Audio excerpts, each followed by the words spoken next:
예전엔 카스트였잖아요. 네. 그러니까 뚫고 나갈 길이 없죠. 그런데 지금은 교육이지 않습니까? 네. 그러니까 부모의 경제력이 결정을 해줍니다. 그런데 그 중에 1%라도 부모 경제력과 상관없이 뚫고 올라갈 수 있는 사람이 생기겠죠. 그렇겠죠. 그게 전통사회 카스트 사회에서부터 있었던 계급 이동의 모든 투쟁 형태를 교육시장으로 옮겨놓은 겁니다. 입시 지옥 한국 이야기하지만 인도에 비해서 보시면요, 그냥 취미생활 하는 거예요. 어머나. 우리나라 사교육이요? 우리나라가요? 예.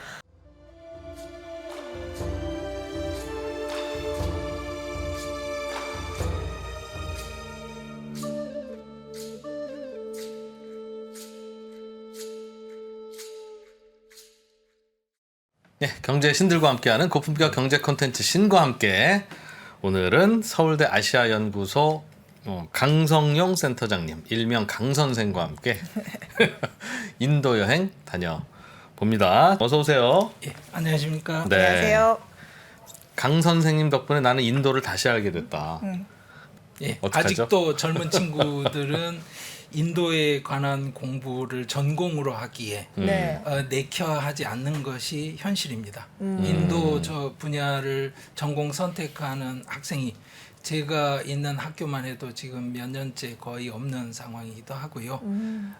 아마도 인도의 미래 가능성에 대해서 생각을 하기는 하지만 자기 인생이 걸린 일 결정에 있어서는 네. 굉장히 보수적이 되기가 쉬운 것 같습니다. 인도 공부를 하면 예. 우리 강 센터장님처럼 뭐 연구를 계속하는 경우는 있겠으나 예, 그거야 뭐 모든 학문 분야에서 교수님 자리는 다 있으나 흔치는 않고 예. 그러면 대개는 인도 공부를 하면 학생들이 그 다음 진로에 대해서 어떤 고민을 합니까? 보통 어떤 수요가 있거나 어떤 일을 하게 됩니까? 이제 여러 가지가 있는데요. 시기별로 고대라거나 뭐 중세 역사 전공을 하게 되면 사실 현장 경제 현장에 취업을 하는 기회는 굉장히 줄어듭니다. 그런데 네. 고중세 전공을 하면서 그 현대어들을 병행을 하고 현대 인도학을 같이 하게 되면 그러면 일반적으로 우리가 생각하는 사기업, 공기업 여러 군데 진출을 하게 되죠. 왜 그러냐면 거의 모든 공기업 네. 그리고 거의 모든 사기업이 어떤 대형 프로젝트 하나는 반드시 인도에 인도와 있지. 그쵸. 관련이 있습니다. 예. 그러니까 코이카 같은 곳에서도 끊임없이 사업이 인도에서 진행이 되고 당연히 코트라가 있고요. 또 외교부에서도 남아시아 담당하는 예. 분들이 여럿 계시고 뭐 이런 분야뿐만이 아니라 당연히 현대 기아차 그리고 삼성전자 이미 진출해 있고요. 그렇죠. 그 외에 여러 이제 거기 납품하는 업체들도 현지 생산 기지를 구축 완료한 상태고요. 그러니까 그렇게 보자면 사실 취업 기회 면에서는 전혀 이제 어려움이 없는 분야 중에 하나이긴 한데 문제는 근무 환경이 좋냐 이렇게 물으면 외교부에서 냉탕 온탕 이야기하는 것과 똑같죠. 되도록이면 우리 식구들은 이제 유럽이나 미국이나 가서 이렇게 지내고 교육받고 이런 걸 선호하는 분위기가 아직도 많고요. 그래서 예, 그런데 또 다르게 실제로 인도에 진출을 하더라도 지역 편차가 너무나 큽니다. 지금은 인도 지역에 대한 이야기를 해본 적이 없는데요. 네. 히말라야 산악 지역에 있는 곳은 북쪽. 알프스 스위스 같은 곳이라고 생각하시면 되거든요. 우리보다 춥겠네요, 그럼. 예, 겨울에는 그런 곳에서부터 시작해서 적도부터 사막 그리고 고원지대까지 여러 그 기후대가 있고 하다 보니까 실제로 어느 지역에서 어떤 문화 속에서 지내느냐에 따라서 정말 개인의 삶은 아예 다릅니다. 그렇겠네요. 고아 같은 곳에 가서 이제 캐톨릭 문화가 강한 곳에서 지내면 네. 보통 사람들은 인도라고 생각을 잘 못하겠죠. 그러니까 인도 사람 만났는데 성씨가 더라거나 뭐 싸라거나 이렇게 돼 있는 사람들은 포르투갈 전통에 따라서 고아 출신일 확률이 높습니다.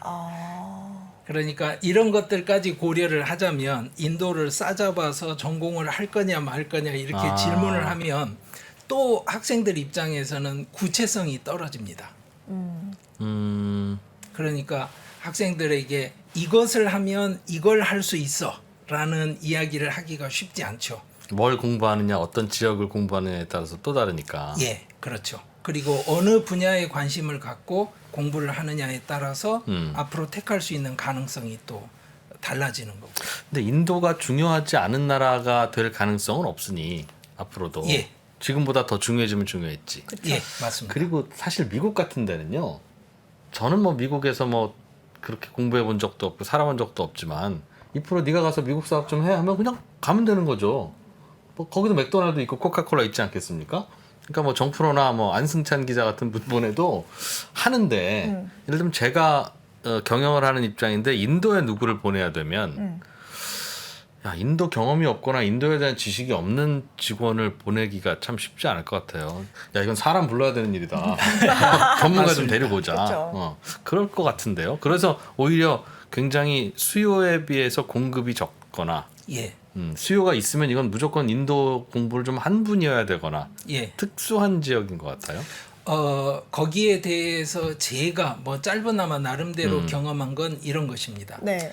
기업 입장에서 의사 결정을 할 때 네. 이렇죠. 3%에서 누군가를 인도에 파견한다고 하면 자, 인도 경험이 없고 인도를 잘 모르지만 어프로 같은 분을 보낼 건지 아니면 인도 현지를 굉장히 잘 아는 저 같은 사람을 이제 뽑아서 보낼 건지의 고민인데요. 어프로는 여기서 할 일이 중요하니까 안 돼. 예.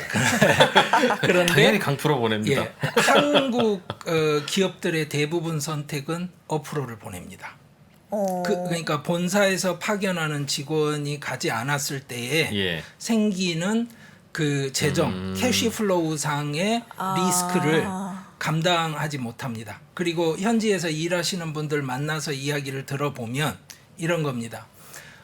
현지에서 무슨 일을 추진하건 간에 현지 사정을 잘 아는 직원들은 현지 채용 인력으로 충원이 되는데 본사에 전화했을 때 어프로가 거기 가 있을 때는 전화해서 2%님한테 저예요. 이거 힘든데 지금 본사에서 바꿔주세요. 이러면 본사에서 바꿔주는데 네. 강프로가 전화하면 예.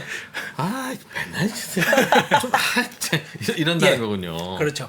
그러니까 산업 현장에서의 반응이 다르고 그렇다면 학생들이 하는 선택은 어떤 거냐면 한국 대기업 본사 직원이 되었을 때 받는 복리 후생을 포기하고 현지 채용 직원 확률이 높은 선택을 할 거냐라고 물으면 안 한다는 거죠. 그렇죠. 그거는 예. 그게 지금 현재 해외 지역, 특히 이제 뭐 좋은 표현은 아니지만 마이너 지역이라고 네. 하는 지역 전공하는 학생들 수가 압도적으로 작은 핵심 이유입니다. 그러니까 잡마켓이 소위 말해서 베스트 잡이라고 할 수 있는 대기업 국내 채용 정규직 네.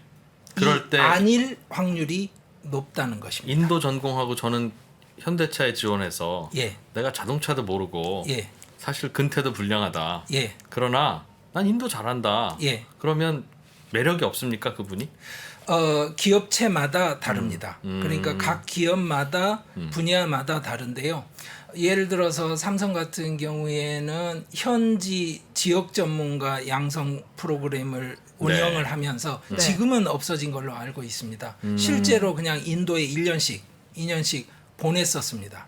그런데 문제는 미국 같으면 시스템이 돼 있는 곳이니까 알잖아요. 어느 스쿨에 어느 지역에 누구를 보내면 뭘 그렇지. 배울지 그렇지. 거기 무슨 기업이 있는지 이 친구가 뭘 강점을 갖고 돌아올지를 아는데 네. 인도에는 어디에 뭘 보내서 어떻게 될지 아무도 모릅니다. 그렇죠. 인도 현지에서도 모릅니다. 그러니까 인도의 문제는 우리만 모른다는 게 아니라 그들도 모르세요? 예, 그렇죠. 그들도 모르죠. 굉장히 국제화되면서 많이 나아진 상황이지만 예전에는 그걸 몰랐던 거죠. 그러니까 이게 몇 년 전만 해도 상황이 달랐었던 그 상황에서 기업체들이 그 투자를 계속할 수 있는지에 대해서 회의를 갖게 되죠. 예를 들어서 제가 이프로님에게 3억을 투자해서 미국 전문가를 만들겠다라고 생각하면 어느 만큼의 전문가가 되겠네. 그리고 2%가 1년을 적응하고 2년간 로스쿨을 다니면서 미국 변호사 자격증을 따온다면 네. 3%라는 회사가 어떻게 이제 나를 써먹을 수 있겠네. 예, 딱 그 나오죠. 계획이 나오죠. 음. 그 계획이 안 나오는 거죠. 구체적으로. 인도는 예. 그런데 그건 제3세계라고 할 수 있는 나라들 거의 모든 나라들의 공통점이고요. 그런데 중요한 것은 그것도 기업 입장에서 리스크라고 받아들일 수 있을 만큼 그 시장이 커야 합니다. 아니면 예. 그 현지의 생산 기지가 중요해야 합니다. 그러면 이제 오케이. 여기는 3억이면 3명을 기를 수 있어. 네. 그런데 제대로 된 사람이 한 명만 나와주면 내가 3억을 쓰고 미국에서 한 명을 기르듯이 인도에서 3명을 기를 거야라는 결정을 할 수 할 수 있겠네요. 있겠죠. 그 단계로 인도가 접어 들어가야 됩니다. 이 단계로 접어 들어가는 과정이 지금 시작됐다고 저는 생각합니다. 네. 그런데 이게 과연 그러면 정말 많이 갈 거냐? 이거는 이제 굉장히 큰 질문이죠. 인도 경제 발전이 얼만큼 갈 거냐? 질문인데. 인도가 앞으로 얼마나 경제적으로 커질 거냐. 예. 거기에 대해서는 이건 75년에 코리아가 어떻게 될 거냐 하는 질문을 미국에서 했던 거와 비슷하겠네요. 똑같습니다. 거기에 대해서 제 개인적인 견해는 지금은 워낙 낮게 있기 때문에 네. 중저 섹터까지는 순식간에 갈 올라올 거다. 그런데 중중까지 올라갈 거냐? 거기에 대해서는 저는 회의적입니다. 거기는 심지어 회의적이세요? 예. 그래서 중까지 가는 과정은 한 번 더 여러 번의 크래쉬를 그 경험을 하는 과정을 겪어야 될 것이고 중중이라고 하면 우리나라의 경제 발전사를 비교하면 대략 몇 년대쯤이 80년대 말쯤이면 아마 중중 아니겠습니까? IMF 가기 전에 무렵 이제 올림픽하고 막 끝나고. 이럴 때 예, 뭔가 이렇게 좀 푸시업이 되고 이러면서 약간의 무리수를 두었죠. 그렇죠. 당연히 그 무리수를 두는 과정까지는 쉬울 텐데 중간에 어려움들이 있을 거란 말입니다. 올림픽 이후에 우리가 발전했던 거기까지는 쉽지 않을 거다. 그 이후까지는 지금 지뢰가 많습니다. 그 지뢰는 사람들은 전혀 의식을 못 하고 있는데요. 첫째, 이게 이제 이야기가 다른 데로 자꾸 흘러가는데 너 오늘 얘기 재밌는 거, 이 얘기 중요한 거 같지 않습니까? 예, 첫째는 예. 민주주의가 후퇴하고 있습니다. 인도에서 세계 최대 민주주의라고 하지만 민주주의가 후퇴하고 있고요. 예. 힌두 국수주의가 집권 세력으로 집권을 했는데 사실 논리적으로 보면 황당한 겁니다. 이게 왜 황당하냐면 탈레반이나 하마스가 자유시장 경제를 주장하는 거랑 똑같은 거예요. 확 와닿는데요? 이해가 안 되잖아요.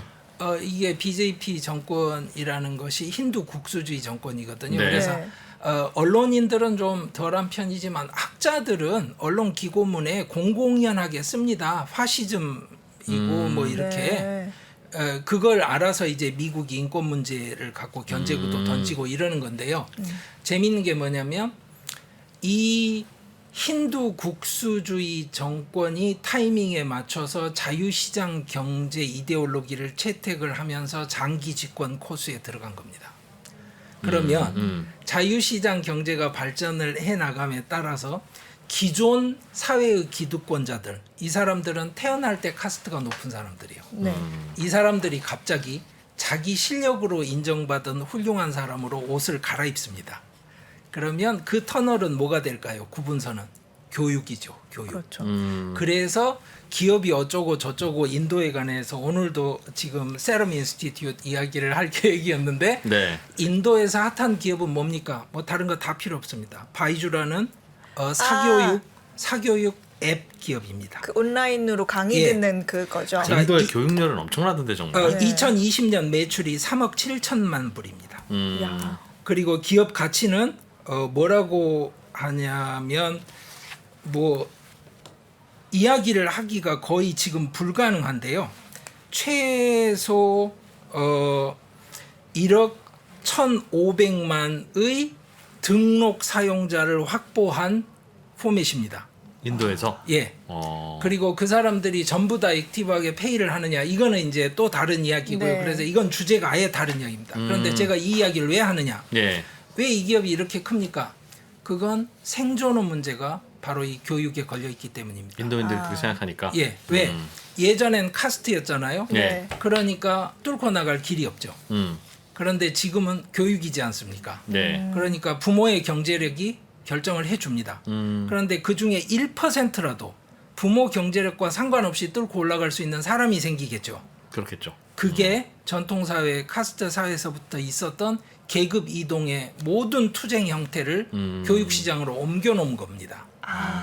그러니까 사교육에 대해서 이 지옥, 입시 지옥 한국 이야기하지만 인도에 비해서 보시면요, 그냥 지옥. 취미생활 하는 거예요. 어머나. 우리나라 사교육이요? 우리나라가요? 예. 아이, 아이, 너무- 센터장님 우리나라 사교육을 모르셔서 그럽니다. 아니요. 저도 이제 아는데요. 저도 주변에 어떤 분들이 네. 이제 그 강남에서 똑같이 교육을 시키고 어. 또 저도 뭐 주변에 보면 제 또래 교수들도 네. 목동 갔다가 강남에 전세 갔다가 옮겨가는 네. 스탠더드 과정을 밟습니다. 그런데 이 말씀을 드릴게요.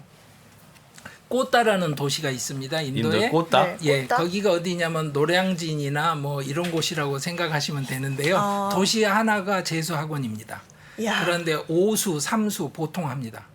어떤 것이냐면 대학을 가기 위해서. 예. 우리는- IIT를 가기 위해서. 죽기 아니면 살기군요. 아니요. 생존의 문제입니다. 정말. 그러니까 지금 현재도 이 양극화가 심각한데요. 인도에서. 예. 예. 페이가 좋은 미국에서 하청을 받는 음. 업체들. 예. 상급 그리고 하위. 그런데 지난번에 한번 데이터를 제가 소개를 드렸었는데 많은 여성들은 교육을 받아도 아예 취업을 포기합니다. 왜? 중간 제조업 일자리가 없기 때문에. 없으니까. 그러니까 통계에 안 잡히죠. 네. 취업을 포기한 사람들은 실업자도 아니죠. 실업자로 안 잡히죠. 예. 이게 인도의 현실입니다. 그럴 때 이 위에 있는 사람들이 상층부이고 상위 카스트 출신이고 경제적 강자입니다. 이 사람들한테 최근에 민주주의 의식 조사를 하면요. 민주주의 의식이 엄청나게 떨어져 갑니다. 특히 상층에서. 왜요? 아니 민주주의라는 게 뭐예요? 저보다 아. 당연히 이 두 분이 부자이시겠지만 표는 우리 똑같이 한 누구나 표씩이잖아요. 모두에게 기회를 주는 이런 사회가 나는 불안하다. 아니 이게 말이 되느냐 이거죠. 정치적으로 결정을 해야 되는데 시장 자유화하자 이런 정치인이 나오면 나눠줄게 하는 정치인들이 표를 더 받는 거지 시장 자유화하고 우리 개방 경제 해야 된다라는 정치인은 살아남을 수가 없잖아요. 지역구에서. 아하, 그렇겠죠. 그러니까 저나 이제 소위 말해서 기득권층에 속하는 사람들 입장이라고 한다면 아하. 저는 뭐라고 생각을 하냐면 이 우매한 바보들이 민주주의 하다 보니까 나라가 이 모양이고 내가 길 밖에 나가면 이건 무슨 뭐 차선도 없는 도로에 우마차와 함께 나의 벤츠가 다녀야 되는 이 상황. 이게 제 생각의 방식이 그렇게 흘러가네요. 예. 이게 지금 굉장히 큰 짐이 될 것이고요. 인도에서. 예. 이 교훈을 가르쳐 주는 다른 예가 하나 있습니다. 이것도 나중에 한번 말씀을 드리고 싶은 주제인데 네. 방글라데시가 금년에 인도의 1인당 GDP를 넘어설 것입니다. 네. 그러니까 방글라데시 그러면 사람들이 인도 그러면 이렇게 좀 뭐 지저분하다, 희한하다, 뭐 이상한 관습이 있다, 뭐 이런 걸 생각을 하는데 방글라데시 그러면 우선 생각하는 게 굶는다, 죽는다. 가난하고 인구 많고 예. 바글바글 짙하고 바글바글하고 물난리 났다. 이런 거 빼고는 없거든요. 음. 그런데 1인당 GDP가 이번에 인도를 넘어섭니다. 거기서 보아야 할 게 있습니다. 뭔가요? 첫째, 여성 노동 인력을 대거 노동시장에 투입시켰습니다. 왜? 봉제업을 해야 되니까. 그러니까 우리나라 구로처럼. 일거리가 먼저 생겼다는 거네요. 예. 그러니까 무슨 말이냐면 남들 듣기 좋은 IT, 혁신 산업 뭐 이런 속빈 강정 이야기를 아예 하는 걸 포기를 했습니다. 방글라데시는. 예. 우리는 파키스탄에서 분할 독립을 했는데 그 당시 상황은 파키스탄보다 더 안 좋았고. 그러니까 우리는 그냥 먹고 사는 거 해결하자. 그냥 열심히 살자. 네. 그러니까 국가 정책도 모두 다 필요 없고 그냥 열심히 하자. 일거리 있는 건 하자. 그러니까 남들이 던져주는 일거리가 봉제 산업. 음. 그 다음에 선박 해체업. 어. 그러니까 한국 조선소에서 만든 배가 30년 굴러다니고 나면 해체를 해야 되는데 이게 굉장히 큰 문제란 말입니다. 예. 자동화가 안 되죠. 규모 때문에. 네. 그러니까 그냥 뻘밭에 당겨놓고 산소 용접기 하나 들고 사람 일일이 다 떼더군요. 개미처럼 기어 올라가서 용접해서 잘라내는 겁니다. 신발도 안 신었어요. 보니까. 예. 그런데 문제는 사람들이 먹고 살 수 있다는 것이죠. 그것을 해서. 그렇겠죠. 그래서 처음엔 뒤에 산소통 뒤에 줄 잡는 시다를 합니다. 네. 전문 용어로 시다죠. 그러고 나면 산소통 드는 보조를 해요. 예. 몇 년 더 하면 드디어 용접기를 잡는 용접 이제 절단사가 됩니다. 절단사가 돼서 인터뷰를 하면 당신은 뭘 하고 싶느냐? 그러면 그 다음 희망이 좌변기를 사고 싶다입니다. 좌변기를 사면 왜? 이거죠. 좌변기 있는 남자는 결혼이 가능합니다. 야. 결혼 시장에서 중매가 들어오는데 저 남자 좌변기가 있어. 그럼 처음 뵙겠습니다. 혹시 되게 좌변기 있나요? 예, 그렇죠. 건가요? 그런데 그 변기는 어디서 나오나요? 배를 뜯어내면 배 안에는 아주 엄청난 것들이 많습니다. 뭐 네. 테이블부터 뭐 그렇죠. 찬장에 쓰는 네. 컵이며 거기에 있는 변기들까지 다 리사이클링이 되는 겁니다. 그럼 집에다 그걸 들여놓는다. 예. 그러면 좌변기가 있는 집이잖아요. 우리 집은. 그러면 저는 좋은 신랑감이 돼서 제가 선택만 하면 결혼을 할 수 있는 거죠. 엄마, 나 좌변기 있는 남자 만났어. 이렇게 되는 거네요. 예. 근데 그러니까 저 어릴 때만 해도 그런 그 이른바 레토릭은 있어요. 네. 예를 들면 야 너네 집에 에어컨이 있어? 그 어, 말은 TV 그냥 있어? 너희 뭐 집 이런 거. 부자야? 이런 예. 얘기고요. 예. 야 저 집은 자가용 있대. 그러면 그냥 설명 뭐 그 집의 월급이 얼마인지 자산 규모가 얼마인지를 설명 안 해도 되는 예. 그런 레토릭들은 시대마다 있는데 예. 요즘에는 뭐 어디에 아파트 몇 평이래 예. 이게 레토릭이죠 우리나라는. 예. 근데 그 나라는 좌변기, 양변기. 예. 그렇죠. 그게 이제 무슨 이야기냐면 우리가 가진 선입견처럼 그 사람들은 원래 더럽게 살고 뭐 이런 거 아닙니다. 똑같은 거예요. 똑같은 사람인데 상황이 안 돼서 그걸 못 하다가 이제 용접기를 가지고 돈을 벌면 좌변기를 마련을 하는 거죠. 그런데 이걸 생각을 해보시면 돼요. 수십만 톤씩 되는 배를 뜯어내요. 예. 근데 그 기간이 점점 단축이 됩니다. 예전에는 3년씩 작업했어요. 능숙해지니까 예. 생산성 높아지고. 생산성이 높아지죠. 점점 그리고 전문 인력들이 생기죠. 처음에는 뭐냐면 위에서 뜯어내고 있는데 밑에서 잘라버리는 바람에 내려앉아서 사고도 많이 나고 이랬는데 노하우가 생겨요. 그렇죠. 이제. 그래서 세동강을 내서 이렇게 저렇게 하고 뭐 이렇게 이제 해가는 겁니다. 그래서 빠르면 뭐 3개월에서 6개월 사이에도 정리가 됩니다. 그러니까 그 일자리가 유독가스 많고 뭐 위험하고 다 좋습니다. 오케이. 근데 굶어 죽는 것보다 낫냐 네. 이렇게 물으면 그들이 선택하는 거죠. 예, 우리가 나서서 지적질할 수 있는 일이 아니거든요. 그리고 또 도덕주의자들 식으로 접근을 하자면 배 만들어서 팔았던 건 한국에서 판 거 아니야 이렇게 이야기하면 그렇지 않습니까? 그러니까 이 문제를 어떻게 현실적으로 접근하느냐 문제인데 방글라데시는 첫째 여성 인력이 대거 봉제업에 진출을 했고요. 네. 봉제업 같은 경우도 그렇습니다. 경력이 쌓이면 쌓일수록 이게 미싱사로서의 능력이 달라져요. 그렇죠. 생산력이 달라지고 숙련도가 높아진단 말이죠. 네. 그러니까 인도가 그렇게 하고 싶어하는 제조업 기반 산업이 사실은 방글라데시에서는 소리 소문 없이 육성이 되고 있었던 거예요. 그리고 또 하나 인도는 자기들이 원하든 원하지 않든 주변국을 관리해야 되는 상황으로 살아야 되는 나라인데 방글라데시는 그걸 포기를 했습니다. 자기만 잘 살면 돼요. 우리는 대국 무슨 강대국 이런 쇼를 할 필요도 없고 자격도 안 돼. 그러니까 우리는 그냥 겸손하게 잘 지내자. 그래서 인도랑도 잘 지내고 중국하고도 잘 지내고 돈 주는 데 있으면 거기 가서 인사 잘 하자. 근데 인도는 뭔가 체면치레 하느라고 손해를 봐야 될 일이 있어요? 예, 많이 있었죠. 이를테면? 지금까지 외교 무대에서도 그렇고 지금 일어나고 있는 스리랑카 사태에 인도가 개입하는 것도 실익이 있어서 하는 건 그게 아니라? 아니고요. 그다음에 파키스탄하고 전쟁하는 것도 실익이 있습니까? 국지전이고 장기적인 비용 지출이 높은 국경 대치란 말입니다. 그러니까 이게 일시적인 전쟁이 아니고 그러면 보안 상황을 유지해야 되지 않습니까? 그러면 자 저희 휴전선에 보안을 유지하는데 남에서 북으로 넘어가는 사람 한 명만 발생해도 사단장이 보직에 힘듭니다. 그렇죠. 그 인력과 그 장비를 투입하는 비용이 얼마인지는 우리는 생각하지 않죠.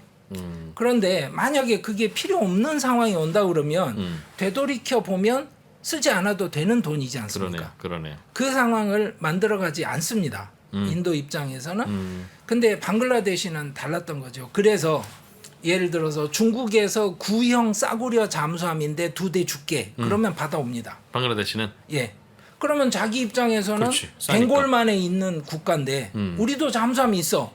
이러면 제 아무리 구형이고 싸구려지만 다른 나라들이 이게 이제 신경 쓰이죠. 신경 쓰이죠. 그리고 중국 입장에서는 거의 공짜로 줘도 벵골만의 해저 지형 정보를 얻을 수 있는 절호의 기회를 얻는 거죠. 이야. 아, 잠수함 운영이라는 건 간단한 문제가 아닙니다. 수시로 AS도 받아야 되니까 그리고 AS 또 해주는 하나는 과정에서 그 데이터가 누적이 되죠. 그리고 교육받아야 되잖아요. 그러면 중국 교관들이 와서 교육을 친해져야지. 시키는데 해류의 온도가 달라질 때마다 물마다 층위가 달라지고 온도가 다르면 밀도가 다르기 때문에 그 안에 쓰는 소나의 반타파가 음파. 달라진단 말이죠. 이 모든 기술적인 데이터를 누가 줄 수 있을까요? 인도 앞마당, 인도의 큰 항구 꼴까타 앞마당에 있는 그 데이터를 누가 줄 수 있을까요? 그러면 방글라데시가 중국산 잠수함을 가져오면 인도에서는 방글라데시를 봉쇄할 수 있느냐? 그렇지는 않죠. 그러면 인도도 나름대로 성의를 보여야 되지 않습니까? 그래서 사실은 그 겐지스강 하류 쪽으로 있는 맹그로브 지역이 있어요. 네. 세계 최대 맹그로브 네, 숲인데 네, 네. 거기 국경을 어떻게 긋습니까? 길도 없잖아요. 거기는 그 국경을 그을 때 분쟁이 있었어요. 방글라데시하고 인도가. 예. 그래서 우리가 유엔으로 가자. 유엔으로 갔어요. 그런데 지금까지 한번 생각해 보십시오. 중국도 그랬고 유엔 국제기구가 선을 이렇게 그으면 맞아 이랬는데 따라가는 경우 본 적이 있으신가요? 없죠. 안 지키죠. 둘이 싸우다가 갔는데 그렇죠. 저쪽에서 야 이쪽 나라가 맞는 것 같아 그런다고 그래서 갑자기 이쪽 나라가 아, 내가 잘못 생각했나 봐 미안해 그러고 국경 바꿔줍니까? 절대. 인도에서 바꿔줬습니다. 보도는 안 했습니다. 아. 그러니까 인도는 굉장히 방글라데시에 잘 해주고 신경을 많이 씁니다. 그래서 야. 코로나가 탁 터졌을 때 주변국에 수백만 그 회분씩 그 저 백신을 무상 공여를 했던 겁니다. 인도가 그게 바로 인도가 전 세계에 처음으로 강대국의 깃발을 꽂겠다고 그러네요. 나섰던 첫 건이었어요. 그러네요. 그게 바로 백신 외교입니다. 백신을 줄 수 있다는 예. 그런데 주변국들만 우선 다 줬어요. 근데 프렌들리라고 꼬리표를 붙여서 파키스탄은 제외시켰고요. 예. 그런데 여기서 끝난 게 아니고 중국에게 한 방을 먹여야 되잖아요. 인도가 예. 그래서 몽골에 줬습니다. 중국 안 주고. 예. 사실은 몽골에 줬죠. 사실은 중국이 줬어야 되는 나라인데 몽골은. 예. 근데 몽골 입장에선 아스트라제네카 받을래, 지노백 받을래. 그러면 내놓고 말은 못하죠. 내놓고 말은 못해. 곤란하죠. 아무거나 줘도 되는데 글자 수 긴 거 주면 좋을 것 같은데. 그렇죠. 그래서 핵심적인 게 뭐였냐면 바로 몽골 대통령이 인도에서 온 백신을 접종하는 야. 사진이 야. 보도가 됐습니다. 저는 이렇게 표현합니다. 그 당시에 썼던 글에 이렇게 표현했는데요. 월드컵 본선에 진출해서 네. 뭐 지는 건 당연한데 한 골을 넣을 수 있는 능력만 보여주면 된다. 그래서 인도가 국제 무대에서 한 골을 보여줬던 것이 이번에 바로 넣었군요. 백신 외교였다. 야. 그런데 그 후로는 당연히 졌죠. 그냥 한 10대 0 정도 진 거예요. 아시잖아요. 작년에 2차 대폭발이 일어나서 인도가 코로나 이제 난리 났었죠. 예, 난리가 났었으니까. 그래서 말씀드리는 게 뭐냐면 바로 그겁니다. 인도가 가지고 있는 잠재력은 있지만 안고 있는 해결해야 될 문제가 굉장히 많은데 반해서 네. 네. 방글라데시는 그냥 경제 문제, 사는 문제, 인프라 문제 해결하는 것 빼고는 짐을 최대한 덜었어요. 그 덜면서 만들어낸 게 뭐냐면 제조업 기반을 했단 말입니다. 남들 보기엔 이게 별로 폼나는 산업이 아닌 것처럼 보일 수 있습니다. 인도는 봉제. 그 폼 안 난다는 이유로 안 해요? 아닙니다. 폼이 안 인도는 난다는 게 아니고 의외로 지난 제조업이 시간에 너무 약하죠. 제가 설명드렸던 것처럼 제조업이 살 수 없는 방식의 국가 세팅을 너무 오래 유지했습니다. 각종 뭐 규제, 예. 제도 등등. 그렇습니다. 방글라데시는 그런 거 없다. 예, 그냥 살자. 그런데 이제 아마도 언제 한번 기회가 되면 그 말씀도 드려야 되는데 전 세계의 그 탑 티어라고 불릴 수 있는 네. 그 의류, 섬유, 네. 봉제 그 서플라이어 업체들이 있습니다. 예. 그 중에 하나가 방글라데시의 헤드쿼터를 가진 한국 기업이고요. 음. 한국 기업들이 여러 개가 포진해 있습니다. 네. 5대 안에. 예. 본 것 같아요. 그 택 뒤에 보면 예. 원산지가 방글라데시 이렇게 써 있는 거 본 것 맞습니다. 같아요. 맞습니다. 미스코야마 이런. 예. 네. 그런데 잊지 말아야 될 게 이겁니다. 저희들은 상표를 보지 않습니까? 네. 일본 어디 아니면 뭐 신세계 어디 뭐 이런 식의 상표를 보는데 그 패스트 패션 서플라이어들이 갑이고 봉제 업체는 을이니까 네. 야 내년에 우리가 이 티셔츠 5만 장 팔 거니까 5만 장 만들어 와 이 색깔로 해 이렇게 정해줄 것 같죠. 네. 전혀 아닙니다. 현실은 어? 전혀 아닙니다. 그러니까 거의 코오퍼레이티브 파트너라고 생각하셔야 됩니다. 왜냐? 내년에 뭐가 유행할 줄 어떻게 합니까? 네. 서로 눈치를 봐야 되잖아요. 그런데 전 세계에서 티셔츠를 1000만 장씩 만들고 1억 장씩 만드는 업체 몇 개가 방글라데시 공장장들을 아는구나. 와. 업체 몇 개가 자 내년에 만약에 검정색으로 간다고 그러면 검정 색감을 어디서 확보 미리 하지? 검정색에 어울리는 단추도 정해져 있을 거 아닙니까? 그렇죠. 그런데 비싼 단추는 브라질에서 와야 된단 말이에요. 목재 단추, 고급. 그러면 싼 거는 어디서 오고 이게 다 1, 맞아요. 2년 전에 움직여야 됩니다. 아. 그 움직이는 네트워크를 무시하면 안 되는 겁니다. 그런데 어느 날 와서 야 내가 너 알지? 나 유명한 상표잖아. 전화해가지고 야 그러니까 우리 상표 컨셉에 맞는 걸 우리가 디자인해서 보낼 이거 테니까. 300만 장 찍어와. 이래서 되는 일이 전혀 아닌 겁니다. 마치 이야. 그 중국인들이 그 중국 하청 업체들이 애플에게 이제 입김이 세진 것 같은 그런 예. 느낌이네요. 폭스콘 아니면 누가 만들어? 예. 예, 그런 식의 이 지금 체인이 있기 때문에 이 봉제 하청업이라거나 하는 식의 그 인력이 많이 들어가는 제조업을 중심으로 국가 발전을 했던 모델에 대해서 우리가 옛날에 했고 지금은 포기했기 때문에 우습게 보는 경향이 있어요. 그런데 발전 단계에 있는 국가 입장에선 자 보십시오.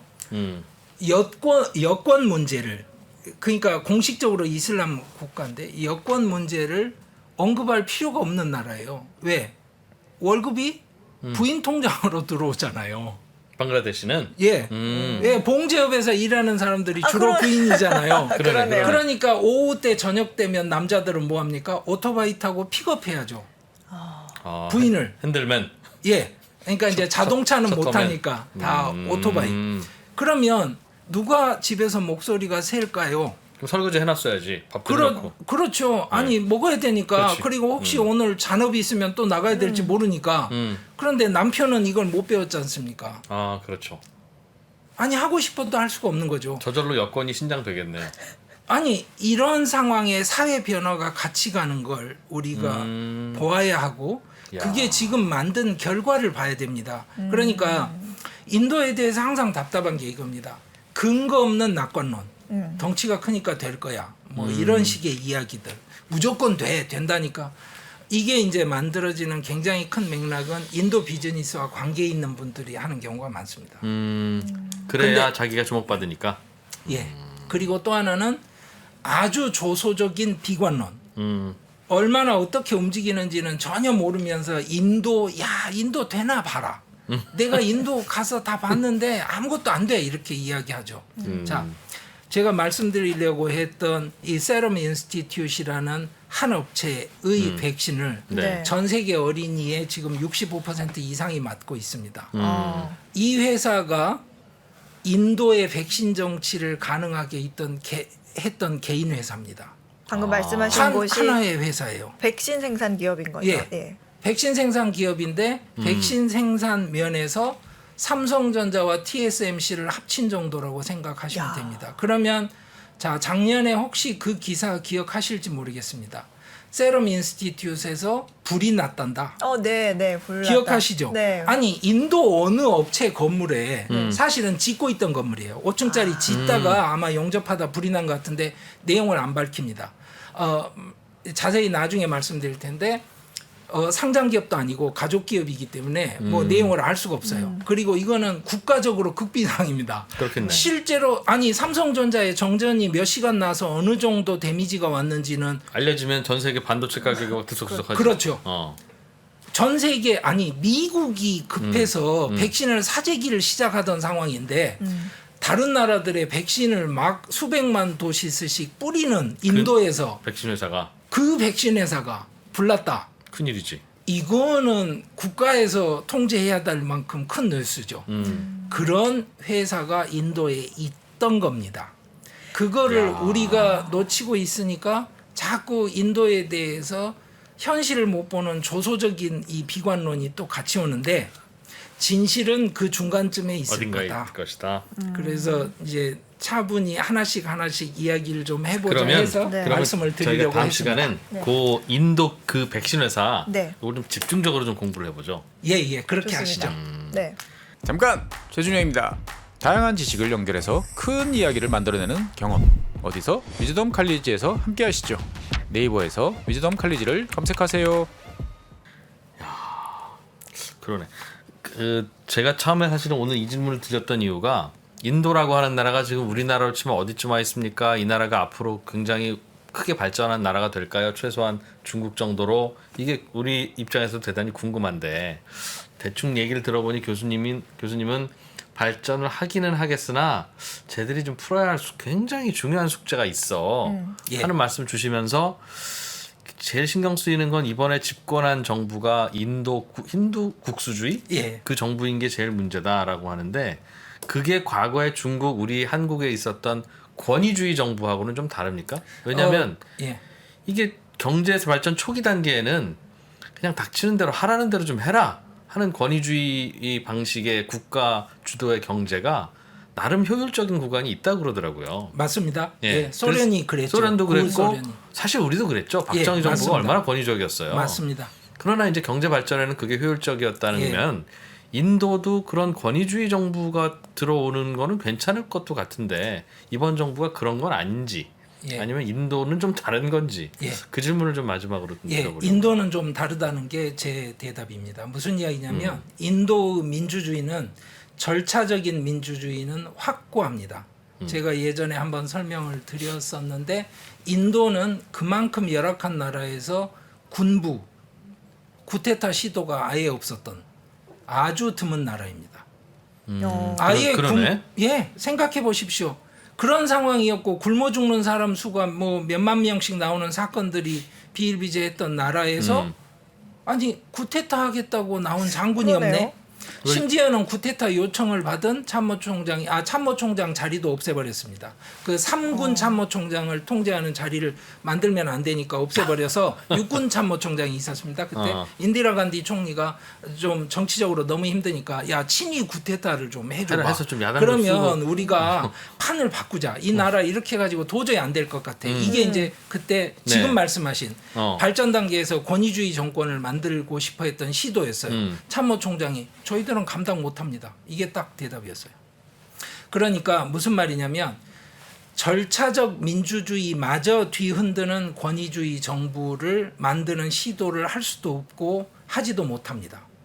이게 인도의 현실입니다. 그런데 이데올로기적으로 선거에서 이겨야 되는 완벽하게 이길 수 있는 구도를 갖고 가면 거의 절차적인 민주주의는 형식적이 그렇죠. 되지 않습니까? 예. 그게 8대2 구도입니다. 즉 80% 힌두를 붙잡고 20% 모슬렘하고 소수들을 악마로 만들어서 이 80% 중에 절반만 내게 찍으면 40%지 않습니까? 그렇죠. 선거에서는 40을 기본으로 놓고 거기에 20%만 붙일 수 있으면 60%를 가지니까 이기는 이기죠. 거죠. 예. 그런데 문제는 뭐냐? 이기긴 이겨야 되죠. 안 하고 갈 수는 없습니다. 이게 굉장한 정치의 고비용 구조를 계속 가져가고 또 하나 반발이 심해지면 물러나야 됩니다. 그래서 언제 한번 또 말씀드리려고 했던 것 중에 하나가 개혁 조치들이 왜 실패하고 있는지. 그러니까 예를 들어서 농업개혁법이 네. 지금 델리를 완전히 그 봉쇄하는 만큼 농민 시위가 1년 이상 길어지다 보니까 농업개혁법 통과를 시켜놓고 다시 폐기했습니다. 그리고 노동법이 너무 산재하다 보니까 그거를 통일을 시켜서 중앙정부 노동법을 3개로 정리를 했는데 아직도 시행을 안 합니다. 이거 시행하기 전에는 간보기를 해야 되고요. 제가 보는 견해는 노동자들 반발이 적은 쪽부터 할 겁니다. 그렇겠죠. 그렇게 해가지고 점점 가게 될 건데, 그러니까 나중에 뭐라고 그러나요? 정리해고라고 그러나요? 네. 뭐 이런 게 가능한 방식으로 터주는 법률은 맨 마지막에 아마 시행을 할 것 같은데, 야. 이 과정 자체가 지금 이프로님께서 말씀하신 권위주의 정권이라고 한다면 그렇게 되지 않죠. 않겠죠.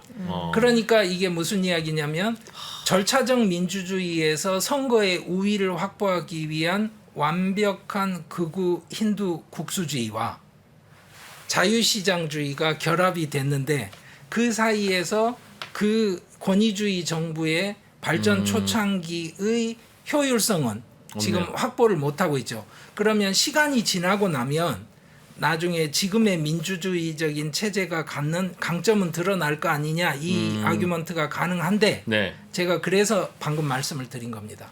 특히 상층부, 기득권층을 중심으로 한 민주주의에 대한 가치, 인식이 굉장히 나빠지고 있고, 특히 언론 자유에 대한 여론조사를 하면 특히 상층부에서 네거티브한 여론이 폭등합니다. 이게 이제 굉장히 어려운 문제여서 구조적으로 짐이 되고 있는 상황이고, 그 디테일은 나중에 하나씩 와. 말씀을 드리죠. 네. 진짜 숙제 많은 나라구나. 발전 단계가 좀 다른 나라 꼬였네요. 인도는. 예, 꼬였네요. 예. 차라리 아니면 그냥 좀 작은 나라로 여러 개 분할되어 있었으면 각자 알아서 좀 어떻게든 했을 텐데. 예. 알겠습니다. 알겠습니다. 어쩌다가 깊어진 인도 이야기 오늘은 여기서 잠깐 마무리를 하고 네. 잠깐 아까 말씀 주셨죠? 백신 인도에도 삼성전자와 TSMC를 합쳐놓은 듯한 세럼 엄청난 인스티튜트. 듣기로는 화장품 회사 같은데 세럼 만드는 네, 회사. 백신 회사랍니다. 네. 여러분 그 얘기는 자세하게 다음 시간에 바로 이어서 들어볼게요. 네. 고맙습니다. 감사합니다. 예, 감사합니다.